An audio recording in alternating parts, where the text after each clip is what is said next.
Dear twelfth class students, hope that you are fine.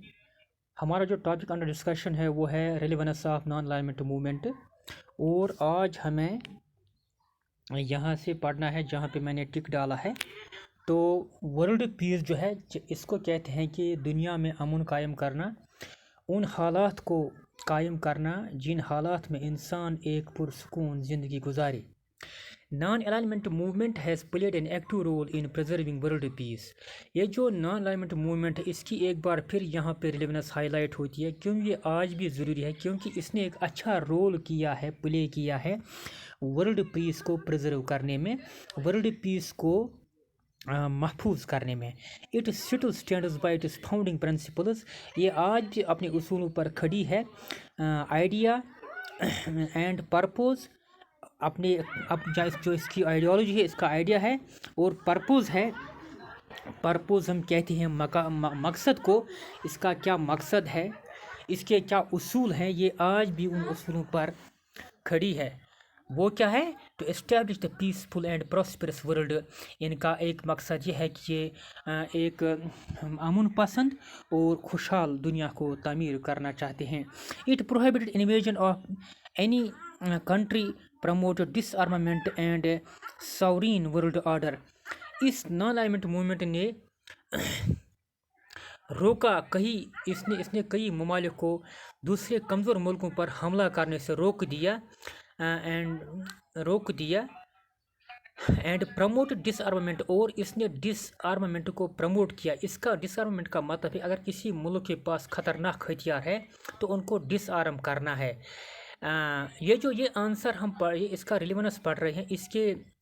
हमने इससे पहले पढ़ा है कि ये खुद भी नॉन कंट्रीज़, इन्होंने भी खुद ली अब ये न्यूक्लियर वेपन्स बनाए हैं। और इंडिया का जो टिल्ट है, इंडिया की जो इंटरेस्ट है वो कभी कभार रशिया के साथ होती है, कभी कभार यूएसए के साथ होती है। तो दोनों कंट्रीज़ आज भी सुपर पावर हैं, लेकिन और अब चाइना भी आगे बढ़ रहा है, लेकिन आज भी ये एक साइड में इन प्रिंसिपल्स पर खड़ा है। इन्होंने कोई हार्ड स्टेप नहीं उठाया जिसकी वजह से ये दुनिया को एक बड़े जंग में धकेल देते। तो टेरिटोरियल इंटीग्रिटी और एक वर्ल्ड ऑर्डर को कायम करना चाहते हैं, उस वर्ल्ड ऑर्डर को जिसमें डिसआर्मामेंट को कंडेमन किया जाए और पीस को प्रमोट किया जाए। तो टेरिटोरियल इंटीग्रिटी एंड सॉवरेनिटी, ये जो टेरिटोरियल इंटीग्रिटी होती है अपने इलाकों में एक यकजहती रखना, एंड सॉवरेनिटी और अपने मुल्क की सुपरमेसी को कायम रखना, अपने मुल्क को किसी भी डायरेक्ट या इनडायरेक्ट कंट्रोल से बचाना। Non alignment stands with this principle, ये इस उसूल के साथ खड़ी है ये non alignment movement, and proved it is repeated relevance with the idea of preserving the independence of every nation. और इसकी रिलेवेंस ज़्यादातर यहाँ पर हाईलाइट होती है कि इन्होंने हर एक की आज़ादी को रिस्पेक्ट किया है और उसकी आज़ादी को महफूज किया, क्योंकि ये खुद भी आफ्टर 1947 से आज़ाद हुए हैं और इन्होंने खुद भी अपनी आज़ादी को कायम किया।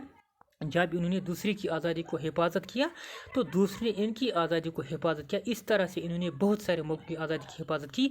अदरवाइज़ उस वक्त इतना माहौल ख़राब था, जब कोल्ड वार चल रहा था, वो जो सुपर पावर से उस वक्त रशिया और यूएसए, वो किसी भी मुल्क को इकोनॉमिक एड की लालच देकर या टेक्नोलॉजी की लालच देकर या अपनी सुपरमेसी का दबाव डालकर अपनी तरफ खींच लेते थे। लेकिन इन्होंने एक थर्ड स्टैंड लिया और बहुत सारे मुल्कों को एक थर्ड प्लेटफार्म प्रोवाइड किया, जिसकी वजह से उनकी आज़ादी, उनकी इंडिपेंडेंस, उनके राइट्स, उनकी जो स्टेबिलिटी है वो उस वक़्त कायम रह गई। तो third world Nations, third world countries fighting against socio economic problems, जो थर्ड वर्ल्ड नेशंस है जिनमें नॉन अलाइनमेंट मूवमेंट्स के तकरीबन सारे कंट्रीज़ आ रहे हैं, ये फाइट कर रहे हैं किसके खिलाफ? सोशो इकोनॉमिक प्रॉब्लम्स के खिलाफ।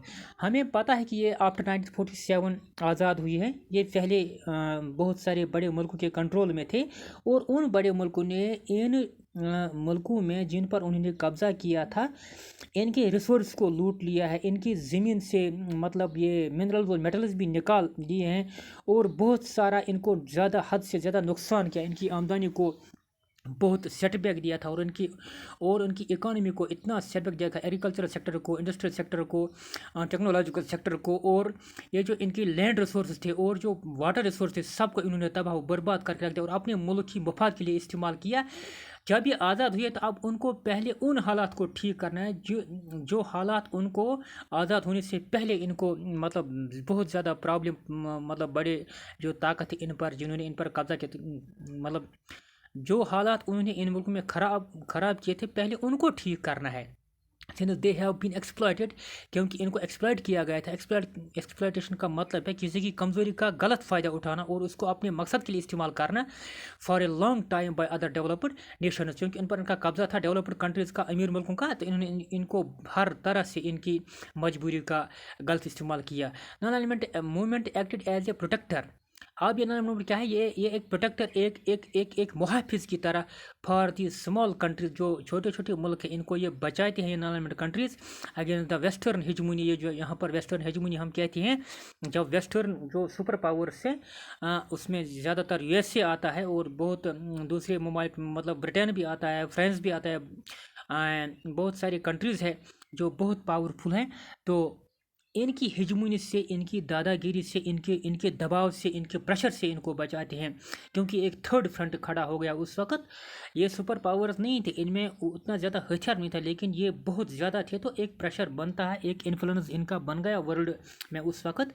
तो इन्होंने बहुत हद तक इन छोटे छोटे और गरीब मुल्कों को सपोर्ट किया और उनको प्रोटेक्ट किया।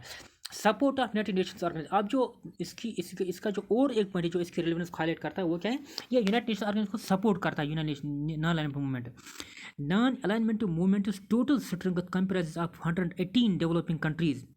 ये जो नॉन अलाइनमेंट मूवमेंट है, इसकी टोटल स्ट्रेंथ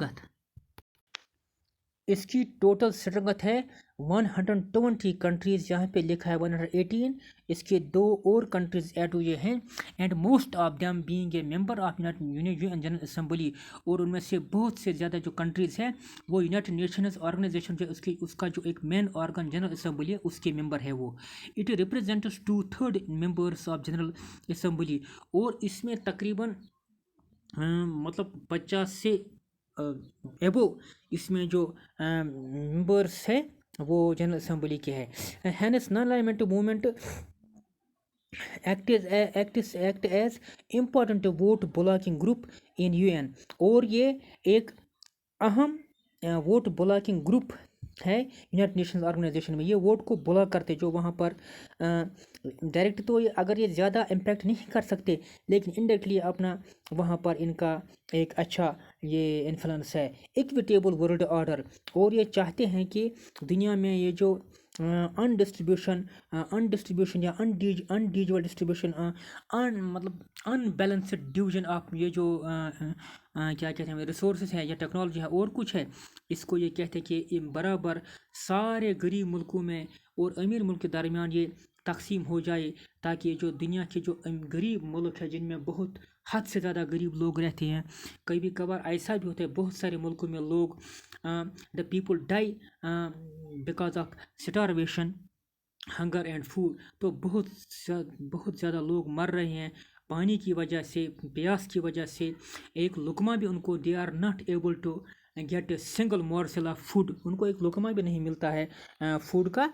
तो ये चाहते हैं कि जो एक इकोनॉमिक रिसोर्स है इनको अच्छी तरह से इक्वली डिवाइड किया जाए पूरे वर्ल्ड में, अच्छी तरह से ट्रेड एग्रीमेंट्स किए जाए, ताकि जो दुनिया की अनस्टेबिलिटी है, फिर जब गरीबी ज़्यादा हद से ज़्यादा बढ़ती है, लोगों को हालात ज़्यादा ख़राब होते हैं, इसी से फिर दुनिया में तशद्दुद भड़क उठता है, हालात ख़राब होते हैं और टेररिज्म फैलता है, और ये इससे दुनिया में इंस्टेबिलिटी होती है, और फिर दुनिया सुकून के बजाय परेशानियों का शिकार हो जाती हैं।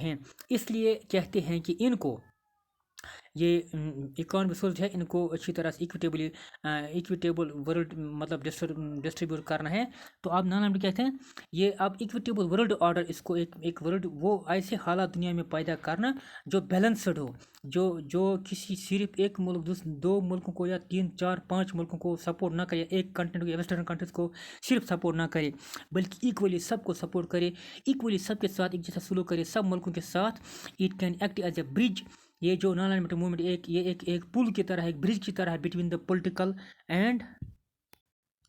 Political and ideological differences. ये सियासी और आइडियोलॉजिकल डिफरेंसेस को कनेक्ट करके इन जो आज दुनिया में इंटरनेशनल एनवायरनमेंट में मौजूद है उनको ये मिला सकती है। इंटरेस्ट्स ऑफ डेवलपिंग कंट्रीज़, और इसका एक और ये जो इसकी इम्पोर्टेंस है वो क्या है, ये जो डेवलपिंग कंट्रीज़ है इनकी एक इंटरेस्ट है, एक मकसद है इनका, वो क्या है, if disputes arise between developed and developing Nations. अगर किसी भी जगह जो developed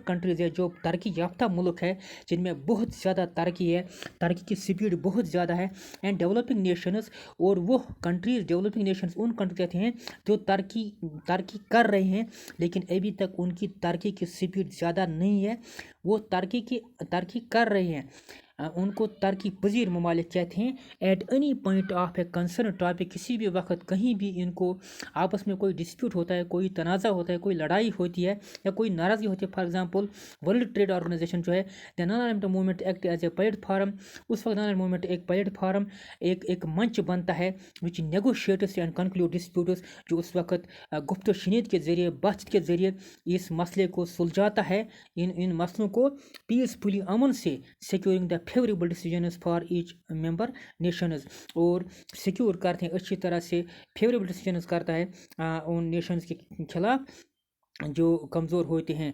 cultural diversity and human rights, और इसकी एक इम्पॉर्टेंस है कल्चरल डाइवर्सिटी, यानी कि दुनिया में बहुत सारे कल्चर्स इस वक्त एग्जिस्ट हो रहे हैं, एंड ह्यूमन राइट्स, और इंसानी हुकूक जो है, जो मानव अधिकार है, इंसानों के जो राइट्स है, in the environment of gross human right violation.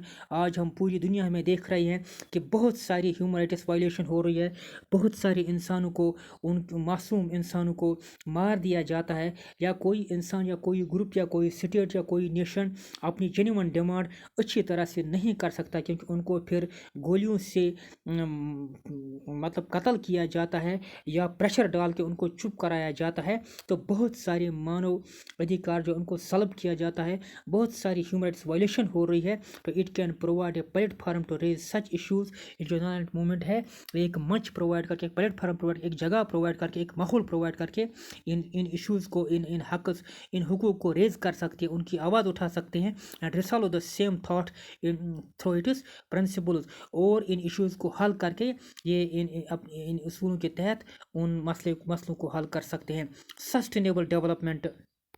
Sustainable development, अब जो सस्टेनेबल डेवलपमेंट है यानी कि जो एनवायरनमेंट है इसको बैलेंस में रखना है। अगर एनवायरनमेंट की इम्बैलेंस हो गई तो पूरी इंसानियत इससे भी खतरे में आ सकती है। Non alignment movement support the concept of sustainable development and can lead the world toward sustainability. Non alignment movement ने सिर्फ पॉलिटिकल फील्ड में अपना रोल नहीं किया, बल्कि इनकी आवाज़ यह है कि हमें इस मतलब माहौल के तवाज़ुन को, इसके इक्विलिब्रियम को, इसकी बैलेंस को मेंटेन रखना है। It can be used as a large platform. जो नॉन मूवमेंट है इसको हम एक बड़े प्लेटफॉर्म तो इस्तेमाल कर सकते हैं to make consensus on global burning issues like climate change, migration and global terrorism. इसको हम नॉन मूवमेंट इसलिए भी इस्तेमाल की जा सकती है, इसकी एक रिलेवेंस ये भी है, ये जो क्लाइमेटिक चेंज आ रही है, ग्लोबल वार्मिंग हो रही है, और बहुत सारे जो सीजनल चेंजेस आ रहे हैं पूरी दुनिया में। आज पुराने ज़माने की तरह आज तकरीबन 30-40 साल की तरह सीज़न नहीं रहते हैं, सीजनल चेंज आई है, ग्लोबल एनवायरमेंटल चेंज आई है, और लोगों की माइग्रेशन, जैसे ओजोन डिप्लीशन हुआ है, और ये मतलब पोल्यूशन है, वाटर पोल्यूशन है, सॉइल पोल्यूशन है, नॉइज़ पोल्यूशन है, एयर पोल्यूशन है, और इससे ज़्यादा ये मतलब ग्लोबल वार्मिंग है। बहुत सारी चेंज आई है इस क्लाइमेट में, और माइग्रेशन लोग मजबूर हो रहे हैं बहुत बुरे हालात की वजह से, वो अपने स्टेट को, अपने कंट्री को, अपने घर को छोड़ के दूसरे मुल्कों में, दूसरी कंट्रीज में भाग रहे हैं। एंड ग्लोबल टेररिज्म, और जो पूरी दुनिया में दहशतगर्दी का माहौल फैला है, जो मासूम लोगों को सरेआम कत्ल करते हैं, मार देते हैं, तो इस प्रॉब्लम को उनके साथ नेगोशिएट करके इसको सॉल्व करना है। तो ये इनका एक और इसकी एक हाईलाइट रेलेवेंस होती है। तो इकोनॉमिक ग्रोथ भी अब एक और पॉइंट है जिसकी वजह से नॉन मूवमेंट रेलेवेंट बनती है। The countries of non movement has inherent assets, ये जो नॉन एमिट कंट्रीज़ है इनका एक एसेट है such as a favourable demography, इनकी एक अच्छी डेमोग्राफी है, ये बहुत सारी पॉपुलेशन है, डिमांड एंड फेवरेबल लोकेशन, इनकी डिमांड भी अच्छी है और इनकी लोकेशन भी ग्लोबल मैप में अच्छी है। यानी कि कुछ मुल्क ऐसे हैं जिनकी लोकेशन अच्छी है, इनकी इनकी इन इनकी इनकी जो कंट्रीज़ की साइट है, लैंड साइट, वो बहुत अच्छी है वर्ल्ड में। तो इनकी ज़मीन को और इस लोकेशन को अच्छी तरह से इस्तेमाल किया जा सकता है। The cooperation can lead them to higher and sustainable economic growth, इनकी कोऑपरेशन को बहुत अच्छी तरह से इनके इन मुल्कों में आमदनी को बढ़ावा दे सकती है। Can be an alternative, it can be an alternative to regional groupings, और इन्वायरमेंट मूवमेंट कंट्रीज़ जो है ये जैसे वो टीपीपी का ग्रुप मैंने पढ़ाया था, आरसीपी भी पढ़ा था, ट्रेड एग्रीमेंट से ये दो ग्रुप थे, तो ये तीसरा ग्रुप उनके उनके उनके उनके मतलब बगैर ये एक ग्रुप बन सकता है, जैसे वो टीटीपी और आरसीपी बना था, ताकि इनके जो एग्रीमेंट्स है ये कमज़ोर हो जाए। अदरवाइज़ ये इकॉनमी एग्रीमेंट्स होते हैं लेकिन असल में पॉलिटिकल एग्रीमेंट्स होते हैं, ताकि अगर किसी भी वक्त कोई भी हालात ख़राब हो जाए, जंगी माहौल पैदा हो गया, तो ये सारे ट्रेड एग्रीमेंट्स वाले एक साथ मिलकर जंग दूसरे अपने दुश्मनों के खिलाफ कर सकते हैं। तो आज इतना ही पढ़ेंगे, कल पढ़ेंगे इससे आगे। शुक्रिया।